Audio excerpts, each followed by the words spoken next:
With a 20-person team, Hellblade proved that smaller, focused teams can deliver impactful games whilst delivering breakthrough technology. And this is a philosophy that we're rolling out across the entire studio. And the teams on all of these new projects combined will still be smaller than that of a single typical AAA game. Each game will attempt entirely new experiences that push art, design and technology into new areas. And each one will help lift the potential of the whole under one development umbrella. What we are building is a new model for development, which we call Dreadnought. And just as we did with Hellblade, we want you to join us for the whole development journey, come what may.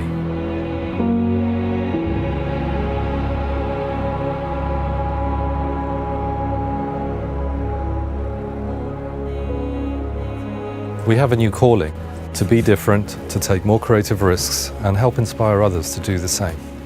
So here are the new projects that will define us for the next few years, starting with the sequel to Hellblade.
While Hellblade gave us a very personal insight into psychosis, this sequel builds on that to show how madness and suffering shapes myths, gods, and religion.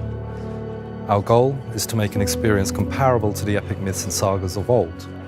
The team will be about twice the size of Hellblade's team, still very small by AAA standards, but aims to prove that small teams can achieve great things using procedural technologies and smart tools. And this next project is the Insight project.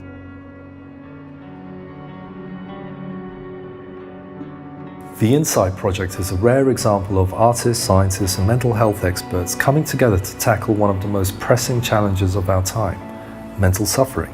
We're asking a question.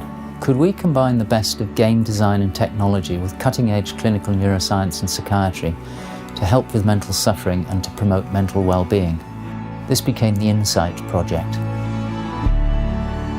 We recognise that there's a powerful and widespread movement in science and psychiatry based on acknowledging that the brain and the body are truly intimately related and must be considered as a functioning unit. But game technology gives us a missing piece. It gives us control of the person's environment. This is enormously powerful. But why do we think games could help? Well, over the last decade, the games industry has been in an arms race, developing real-time technologies such as virtual avatars, natural human-computer interfaces, data analytic tools, online technologies that are at levels of sophistication that are grossly underestimated by the wider world. And all of these tools were created to engage a captive mass audience, train them in new skills and promote mastery of games. And this is a toolset that we think could equally be applied to mental well-being. What Hellblade had achieved was to make the invisible visible. What if we could go further and give people the ability to see, engage with, and perhaps even overcome their fears and anxieties? Over the next few months and years, we will be sharing our approach, publishing our findings, and growing our team. The project will grow in complexity as we tackle harder and harder problems for which solutions may not yet exist. However, we do believe that by focusing our efforts on what we can do now and collaborating with those who can offer different or complementary solutions, we can kickstart a movement, one based on sound principles, and help each other to find ways of improving the quality of life for a lot of people. The Inside project is a moonshot, but we hope to give players successful strategies to master their fears within an immersive game experience and give them the means to carry this over into everyday life. Along the way, we will be researching new control interfaces, the psychology of play, and explore the outer reaches of what games are capable of achieving. Which leads us to our next project, which we are announcing right here, right now.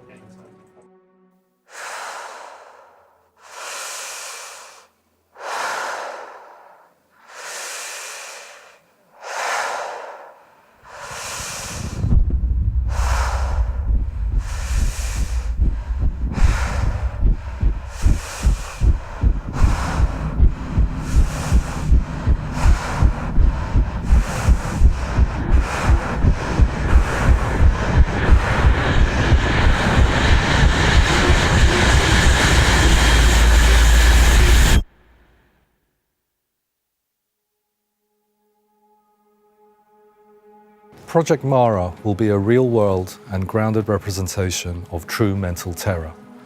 It'll be based heavily on research, interviews, and first-hand accounts to recreate the horrors of the mind as accurately and believably as possible.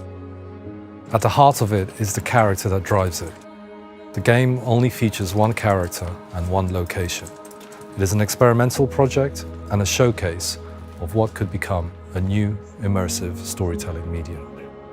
Being part of Xbox Game Studios puts us in a privileged position. We're 120 people, we've wrapped up all of our work for hire commitments, and we're about to launch Bleeding Edge. And now we get to design and direct our own projects. So we've rallied the studio around a new mission.